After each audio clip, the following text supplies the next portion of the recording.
মোৰ মা মোৰ মা মোৰ মা মোৰ মা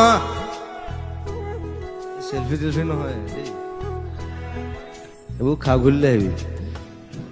সেলফি বালফি চৰি লিখিবলৈ বৰ মন নাছিলে কিন্তু মই নিলিখিলোঁ মই সমীৰক দিলোঁ তই লিখ আৰু এনেকুৱা ধুনীয়া লিখিছে হা প্ৰথম দিনা মই যেতিয়া গাবলৈ লৈছোঁ মই কান্দিছোঁ I was crying. Like, ই মাকক কেনেকে মানে কেনেকে ডেছক্ৰাইব কৰিব পাৰি এজনী মা মোৰ মা মই খালি এটা কথা কৈছোঁ যে মোৰ মা অকল সেই লাইনটো থাকিব লাগিব বাকীখিনি তই লেখ বাকীখিনি ফালি দিছে থেংক ইউ চবেই থেংক ইউ